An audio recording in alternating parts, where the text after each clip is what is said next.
You're watching Daily News Podcast on Mangalore today, where news breaks and stories unfold. From the latest updates to in-depth analyses, we're here to keep you informed and engaged.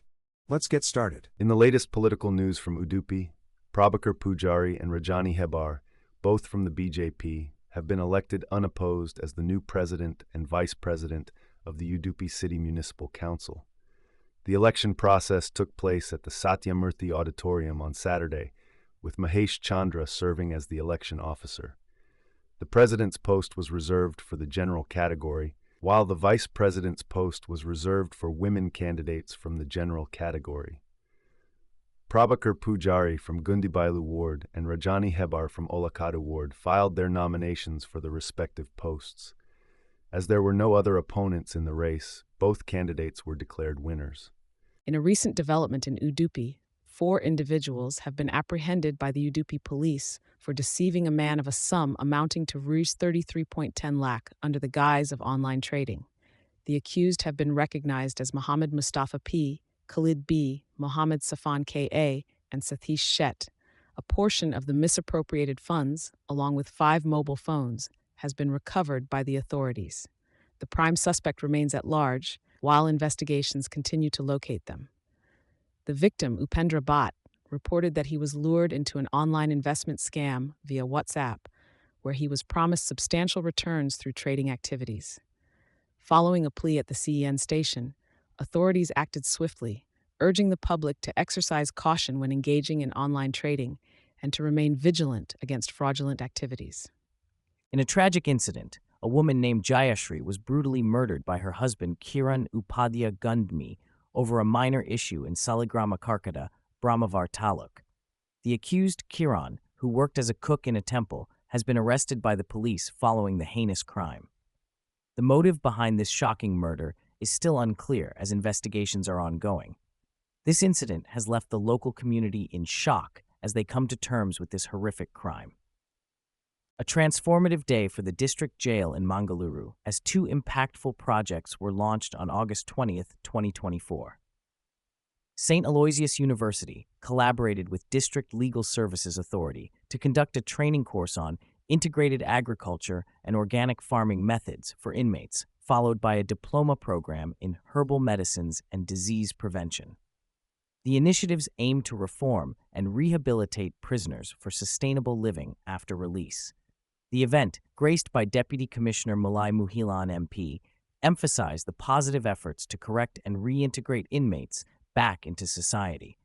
The university authorities and prison superintendent were commended for their pivotal role in the projects. Society's responsibility to support reformed individuals was highlighted, emphasizing the importance of equipping them with skills for a better future. The initiatives underscored the belief that prisons are places for reform and preparation for a civil life. In a shocking turn of events in Coimbatore, a male student has been accused of stabbing a female student at the government college. However, the student organization at the college now claims that the girl's accusation is false.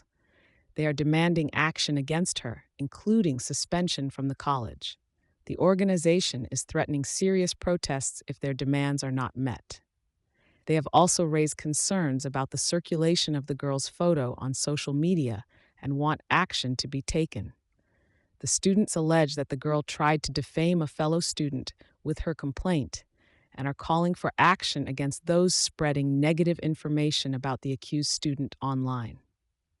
In Mangalore, a clash erupted among office bearers of the DK Street Vendors Welfare Association during a recent meeting. Treasurer Asif Bava Urume and Association Vice President Rahman Adyar claimed they were assaulted by Honorary President BK Imtiaz and others, leading to a police complaint at Bunder Station. Asif and Rahman are admitted to a hospital. Additionally, General Secretary Santosh RS filed a counter-complaint against Asif, Harish Pujari, and other office bearers, alleging they disrupted the meeting, attempted violence, and issued threats. The situation remains tense as authorities investigate the incident. Prime Minister Narendra Modi, along with Ukraine President Volodymyr Zelensky, paid homage at the Martyrologist Exposition on Children in Kyiv, acknowledging the devastating impact of the ongoing conflict on young lives. The Prime Minister, who arrived in Kiev after a 7-hour trip from Poland, expressed his heartfelt condolences to the families of the children who lost their lives in the conflict between Russia and Ukraine. They laid toys in memory of the children who passed away and emphasized the need for a negotiated settlement. This visit underscores India's commitment to dialogue and diplomacy as a means to resolve conflicts, with PM Modi advocating for a human-centric approach to finding solutions. Their discussions aim to find a peaceful resolution to the Russia-Ukraine conflict, with both leaders emphasizing the importance of ensuring the safety and well-being of children in every country. This visit follows PM Modi's recent talks with Russian President Vladimir Putin, highlighting India's diplomatic efforts to promote peace and stability in the region. In a significant development, prime accused Sanjay Roy was remanded to 14 days of judicial custody by the Sealdah court in Kolkata in connection with the horrific rape and murder case of a woman doctor. The accused, described as a pervert and addicted to pornography by CFSL doctors, showed no remorse and detailed the chilling incident without hesitation. His lack of remorse and confession have raised grave concerns. In response to the case, healthcare professionals across the nation protested for a safe working environment. The Supreme Court criticized the Kolkata police for delays and lapses in the investigation, indicating an attempt to cover up the crime scene. The court questioned procedural formalities and highlighted the unexplained delays, raising serious doubts about the handling of the case.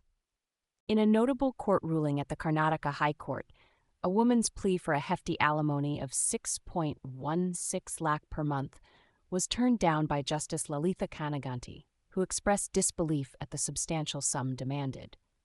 The woman, arguing for a significant increase from the $50,000 she currently receives, cited her ex-husband's lavish spending habits as justification. However, the court was unswayed by the request for expenses including clothing, legal fees, and medical bills, urging the woman to provide concrete and reasonable figures rather than vague demands in the lakhs. Justice Kanaganti cautioned against exploiting the legal system and advised the woman's counsel against attempting to haggle in the court, emphasizing the need for transparency in presenting actual expenses. The court's firm stand on the matter projects a clear message of accountability and fair representation in alimony cases. In a shocking development, a murder case has been filed against former Bangladesh cricket team all-rounder Shakib Al Hassan and popular Bangladeshi actor Firdaus Ahmed. The case was filed by Rafiqul Islam after his son Rubal was tragically killed during a rally in Adabor. The incident took place amid ongoing protests in Bangladesh and resulted in Rubal's death on August 7th.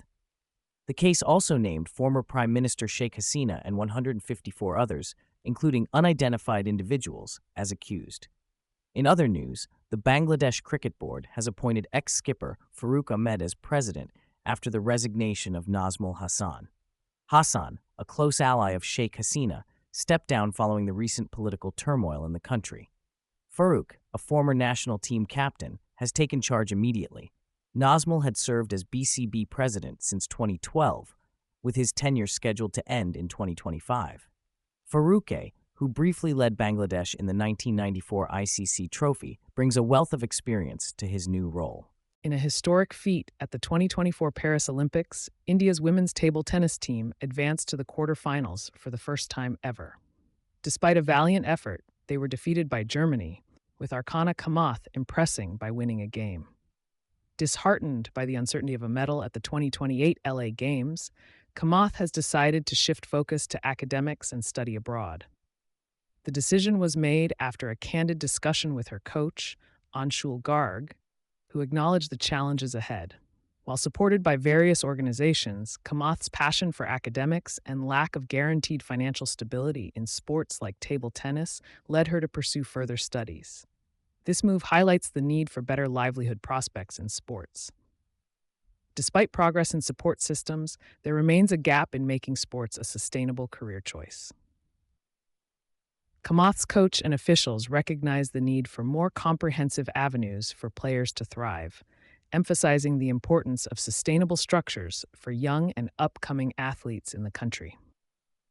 Mangalore Today brings you exciting news from the world of cricket. The star Indian pacer, Jasprit Bumrah, is all set to make his comeback to competitive cricket next month during the Test series between India and Bangladesh. Speculation suggests Bumrah might play in one of the two upcoming Test matches with Bangladesh, starting on September 19th at M.A. Chidambaram Stadium in Chennai. With Bumrah's return, the Indian pace attack looks promising. In his absence, Mohammad Siraj is expected to lead the pace attack for the home series. It's anticipated that Bumrah will be rotated during the home season, likely featuring in two tests against Bangladesh and New Zealand. His exceptional performance in the T20 World Cup 2024 earned him the Player of the Tournament award. Stay tuned to Mangalore Today for more updates on this exciting cricket news. Mangalore, 23rd of August 2024. Anil Ambani and 24 other entities, including former key officials of Reliance Home Finance, have been barred by SEBI from the securities market for 5 years due to diversion of funds from the company.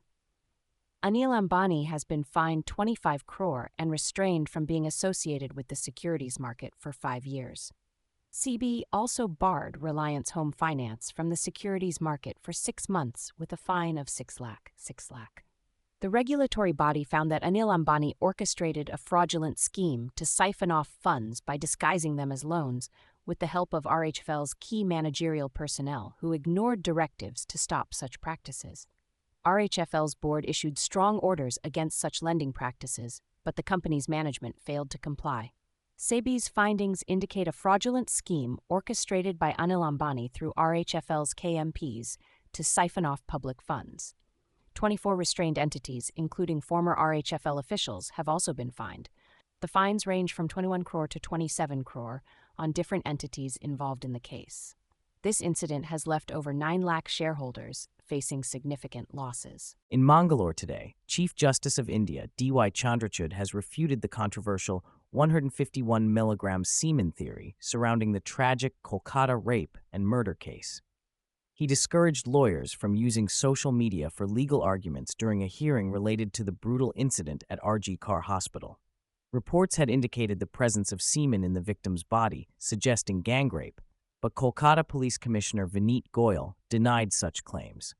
The Supreme Court criticized Kolkata Police for the delayed FIR registration in the case and raised questions about procedural delays. The victim, a postgraduate trainee doctor, was found dead in the hospital's seminar hall, leading to the arrest of Sanjoy Roy. The Calcutta High Court later transferred the case to the CBI due to no significant progress in the city police's investigation. As the CBI continues its probe, Mangalore Today will keep you updated on this evolving story. Neeraj Chopra showcased a gritty performance at the Lausanne Diamond League, with a season-best throw of 89.49 meter, placing him second. The star athlete pushed himself in the final attempt, narrowly missing the 90-meter mark once again. Anderson Peters claimed the top spot with a 90.61-meter throw. Neeraj's second-place finish propelled him into the top 3 of the Diamond League standings for the 2024 season. The Indian javelin thrower, a double Olympic medalist, is set to compete in Zurich before the Diamond League final in Brussels. Despite a groin injury concern, Neeraj delayed surgery and made a strong return at Lausanne. His silver medal at the Paris Olympics has motivated him to conquer the 90-meter barrier. Neeraj's determination to excel was evident at the event, and he remains focused on regaining the diamond trophy. With a stellar showing at Lausanne, Neeraj is poised to tackle upcoming challenges and further solidify his position as a javelin star. Mangalore Today brings you breaking news from Karnataka. The state cabinet has given a nod to the Bengaluru Skydeck project, set to become South Asia's tallest structure at a cost of 500 crores. This skydeck will be a boon for Bengaluru, offering a stunning 360-degree view of the tech capital. Standing at around 250 meters tall, it dwarfs the Qutub Minar in Delhi by over 3 times. The State Law Minister H.K. Patil heralded this feat, emphasizing the tower's significance. The skydeck will grace the Nice Road in outer Bengaluru, offering top-notch amenities to visitors and connecting seamlessly to the metro rail. Although details on the facilities inside are scarce, the project's off-center location was chosen to avoid complications with the Defense Ministry and ensure civilian safety. Additionally, the cabinet greenlit a 12.69 crore project for a two-way tunnel from Hebel to Silkboard Junction in Bangalore. Exciting developments await Karnataka. We're grateful for your time and attention on today's news podcast. For a deeper dive into today's topics, our website mangaloretoday.com has you covered. And if you haven't yet, subscribing to our channel is the best way to stay updated. Thank you, and see you next time.